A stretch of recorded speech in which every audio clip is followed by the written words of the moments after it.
Sangunan po, bukas po gabos na serbisyo kang ospital.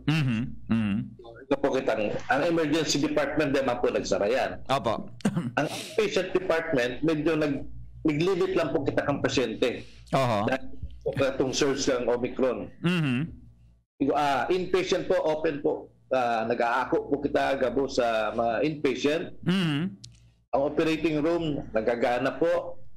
As in, igaw po kitang health emergency preparedness. Sa una po, gabos na actually, mas magaling po kung sa mga tertiary cases lang po, inapot ang mga serious na kaso na pang-outpatient. Yes. Confine. Sa mga hilang sa puso. Ang iba po kaya mga arken, diarrhea, mga sipon. Talagang pa sa BRTTH. Na pwede mo po yan, gamiton ang mga rural health units ang city health offices, pati nga barangay health stations po. May mga district hospitals po kita. May mga private clinics. Actually po, nakabase po yan sa inapot ng universal healthcare. Opo. Primary cases, pwede po sa mga ratios sa city health offices. Siya po ang gateway. Gatekeeper kang mga sa komunidad. Opo. Saka po, pwede pa po mag-refer ang mga rural health units, mga city health offices. Pwede po mag-refer. Dahil kaya o may kakulangan sinda, pwede pong i-refer sa BRTTH. Opo. Pig-orgulyo ko po na kompleto po ang doctors, mga nurses doktor po, kompleto sa BRTTH. Sa doktor po, may mga kulang pa kita mga items na dahil pa napapanuan sa mga nurses po. Iya po. Po muna na-approve na ang 800 bed, madakol ng plantil yata. Opo. Tama po yan. Kaya po ang mga departamento may accreditation. Accreditation sa mga specialty societies. Kaya po ang mga consultants po talaga po dyan, mga matitibay na. Dapat kompleto po. O ang gabos ng departamento accredited po. Ang internal medicine, lalo-lalo na ulit po mo yan, pinagdagan another 4 years. Hindi po accredited yan. Ang surgery po, accredited, pedya, OB, telemedicine, anesthesia, accredited po yung gabos sa mga societies nila. Sa unan po, ang authorized po, 250. Magpuong po yung 1970s pa po, 1980s po.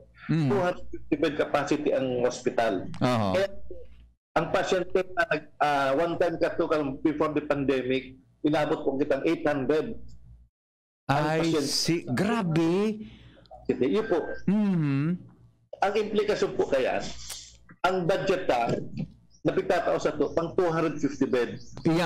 Correct. Ang plantilla po, pang 250 bed. Sus ko. Makita po kato sa mga 800 na pasyente. Yan po. Pinakalangkaw po kato, inabit yung 800. Kaya palandok ba ko magkangalas kung paminsan may mga pasyente na gari nagdudurukuta na dyan sa ibang mga wards nindo? Ay maalam, pati po pasilyo. Pati bakilid na po na sa rampa, iwa na pong lames, ay kama po dyan kahit po. 70% po kang beds dapat nasa COVID. Maray pong bareta. Ako ba para duman sa ay siyam na naka-confine pa rin yan. At kahit po inabot kami katong surge ng Omicron, naglapas po kami 90. I see. Anong lang po ang positive duman, confirmed. Po suspect and probable. 4 p.m. po kaswapon. Ayun, that's a good, although bako man sa talagang good news, tagusto tagayo, 0 case talaga do kita, no? Di ba? Pero araw ka na siya, medyo magyanggaan na po sa mga health personnel po dyan sa BRTTH. Sa internal medicine po, di ko po kita ng heart center po kita, kidney, and soon ang lungs po, mahabol na po ang lungs. Pulmonologist na po kita nag-train. Sa heart po, dupikit ang mga serbisyo. Nag-angioplasty na po kita, may open heart po kita, servisyo, may iga po kita mga monitoring niya, inaakot ng ambulatory blood 24-hour blood pressure monitoring. Tapos iga po katong may holter na itong nakakabit sa monitor for 24 hours. Yan po ang mga serbisyo po sa Tubi Echo. Opo. Ang pinaka-basic po, ang ECG po kita kaya. Yeah. Inigibo po yan. I see. Haloy na po nagigibong pacemaker sa BRT po. Kayang-kaya na po. Kaya po inapod na ang BRT testing Apex Hospital or and Referral Hospital. Sa Referral Hospital, na hanggang digdi ng pasyente dahil na kaya po magdumang i-refer na pa sa Manila. And refer, mapundo na po sa BRTTH. Dapat mamanihar na po digdi sa BRTTH. Opo, may although may taken po, may ibang parte po na halimbawa mga instrumento, mga nag-extend po, dahil pa po kita available digdi, nagbabakal po yan sa third party. Opo, actually, ang heart po, iga po kaming component ng heart na parte po kang OPD talaga. Maagi po OPD. Actually, may po kami, may sa internal medicine or sa pedya, iga po ning subspecialty na cardiology. Mga hilang sa puso, may daw po ang check-up ninda o pagpakonsulta, tapos pag-refer po dyan sa mga espesyalista po sa heart. Sa kidney po. Iguana po kita lang po ang dito sa Bicol, kita lang po ang iguanang fellowship training sa nephrology po. Okay. Nag-specialista, nagsa-subspecialty pa po sa kidney. Iguana po kita digdi. Iguana, pwede ng training digdi dahil nakita magpa-Manila para iguana po kita digdi. Yan, mga nephrologist po, Dok, di ba? Nephrologist. Sa muna po, pag-contemplate pa po yan. Madali na po kidney transplant po. Ayun, yun. Pero siguro ako, ang mga doktor mo nindo dyan na nephrologist, dakul na ang kaaraman tungkol pa sa posibleng kidney transplant tabi, Doc Raul. Pa-training man po kami. So mga consultants po nagtitraining pa.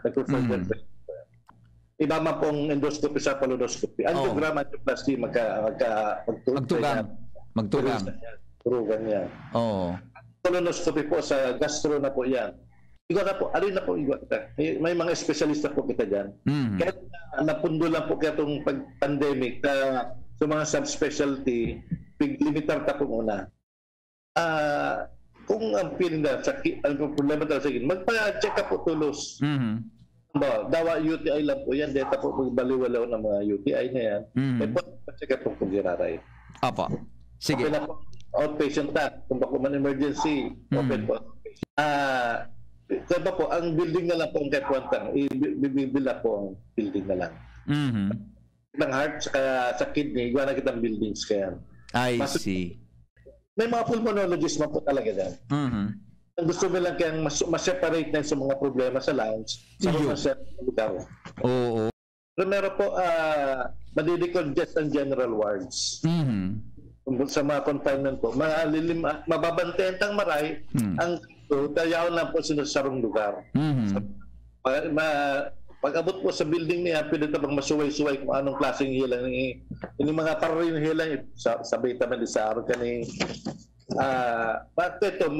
lalo tayong matututukan po ang mga kaso nila. Yung sarap kung dahil may panagigibo. Ayun. Alam na po, plano magkaigwa ng sa ophthalmology. Ang kaso po, kuya, dahil talaga kami nakukuha ang doktor na magman kang ophthalmology sa PRT. Pero pigo-ingon po yan na sana sa madaling panahon magkagawa na kita ng ophthalmology. So kaya po, itong mga emergency care, kaya man po digwi. Apo.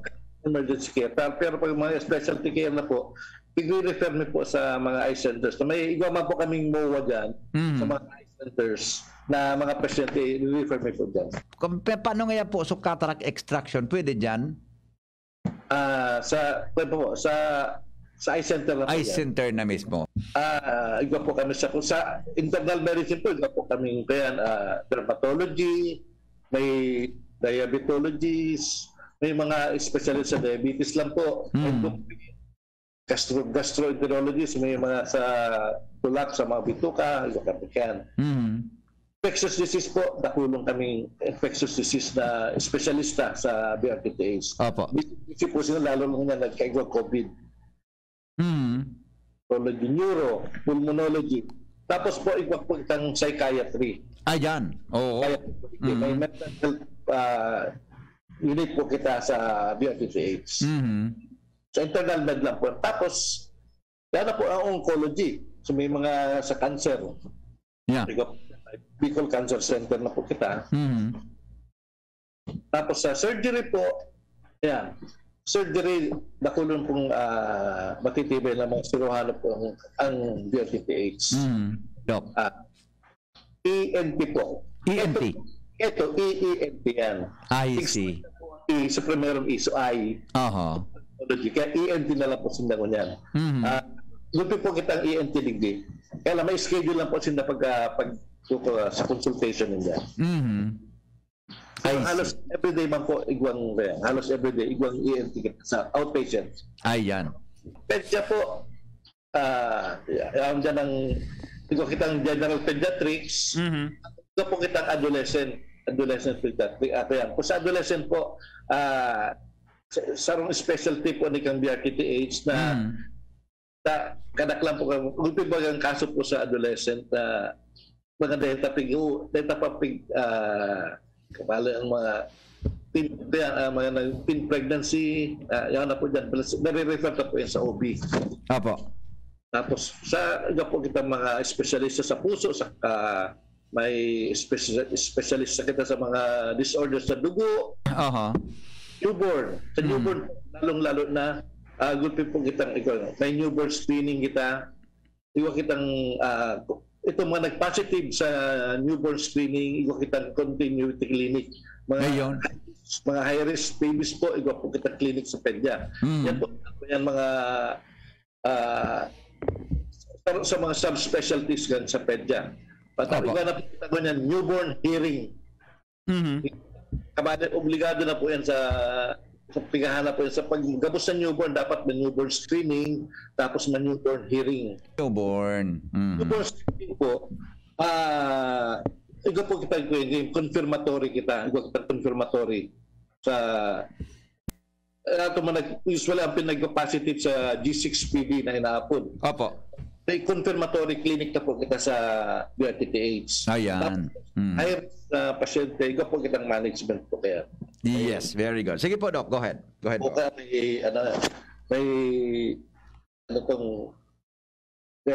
counseling. May counseling po dyan. Counseling. Iyon. Oh. Okay. Sige, Doc. Go ahead po. OB, yan po. General OB obstetrics sa gynecologist. Tapos tumor, mga bleeding. Ikaw po kita sa OB. Tapos gabos po na gabos man po specialty sa OB kompleto po. Pwede pong babae, may earn naman po sa babae. Ay talaga? Oo. Apo. Actually po, magayon ang programa kang Sorsogon Provincial Hospital. Ni Dr. Chacon. Ito po sinda sa mga district hospitals, nag-oopera po sinda. Libre po ang operasyon. Halos every week po nakakaduwa tulusin ng hospitals na luluping nilibot. Opo. Tapos pong district hospitals, emergency medical hospitals kang Sorsogon, nalilibot po ni Dr. Chacon at ang team niya na pig-ooperahan po ng gabos na mga indigent patients na ngayon po ng operasyon. May magayon na programa pa lang dyan.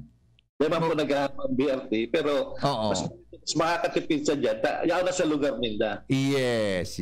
Oo. Diba? Sabi mo nga, di man kamo pwede maghabo, di man kamo pwede magsayuma dyan.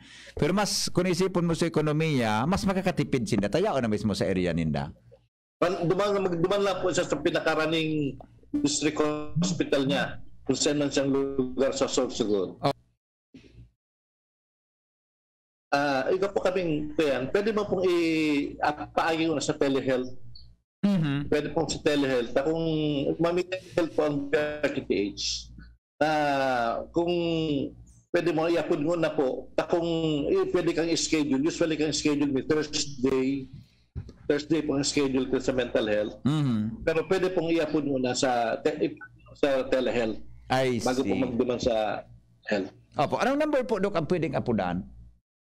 Telehealth po, 0929 722 92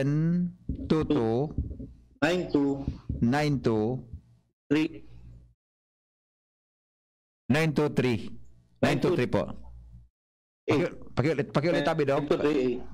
9238 0929 722 9238. Iyan. Opo. Sige po. Copy. Gapa pong iba? 0929 722 9169. 69. Okay. Yeah. Ining duwang, Dok, na number na ano sa telehealth nindo?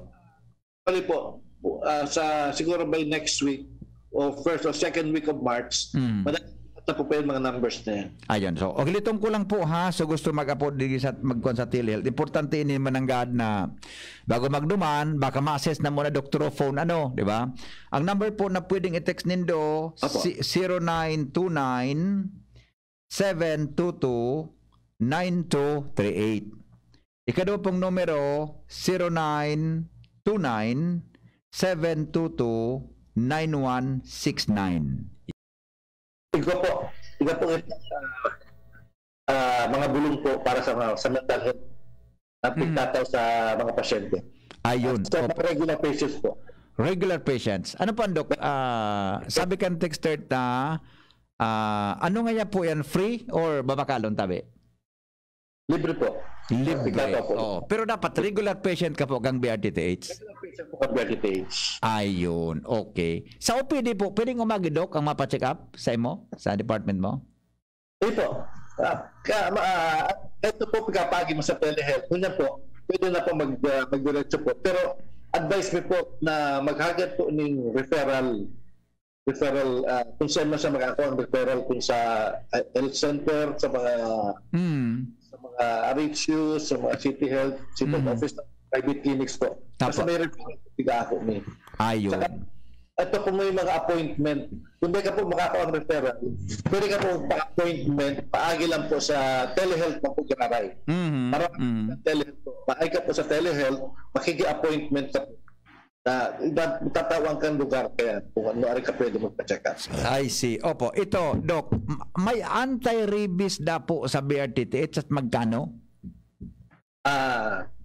Iba po yung anti-rabies mo niyan. Although katong kang search po kang Omicron sa search kang Delta, pundumi po muna itong category 1 and 2. Ang pitataon nila po sa category 3. Ang kung sa presyo po, dahil ko po aram ang presyo, pero araw yung pigi-schedule mo po yan. Pigi-schedule po dito sa BRT, sa OPD, surgery. Pigi-schedule mo po yan. Pero kung iba po kaming minsan nag-outreach, iyo po. Outreach po kami para sa mga tulog. Pero papagin po yan sa public health unit. Kaya pwede ito gigibon po ng plan na naghahanap pa kami talagang lugar para makaluwas na naman po kami sa hospital. At ang pandemic po dahil po kami pinaluwas. Yes. Kaya kami madudumanan talaga. Yes. So ay po, pigre-refer mo po sa mga complicated cases, pigre-refer mo po sa mga eye centers. Mga eye centers po kita digdi sa Legazpi. Apo.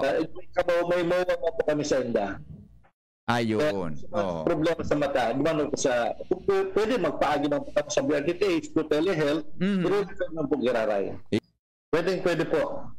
Paagi na po giraray sa outpatient, kung tamang emergency, paagi na sa outpatient para ma-assess po and kung talagang kaya na-schedule po. Ayun. Okay. So, Mr. Barcelon, kung ikaw po may plan yung gallstone mo, ipa-operan mo, maagi ka sa BRTT, sa OPD, Doc? OPD, sa imong department. Mapa-check up ka po duman, ini-assess yan, and then schedule ka po para. Ang gaston yun, tabik dok sa inyan, na parte. Sana po? Sa gallbladder po, sa raron kang sakbo. I see, gallbladder. I see, okay. Sige po. Thyroid problem, Doc Rolly. Ito po, sa mga pig-operahan, sa pig-operahan po, ito po pareho may servisyo po ang sa internal medicine po sa surgery.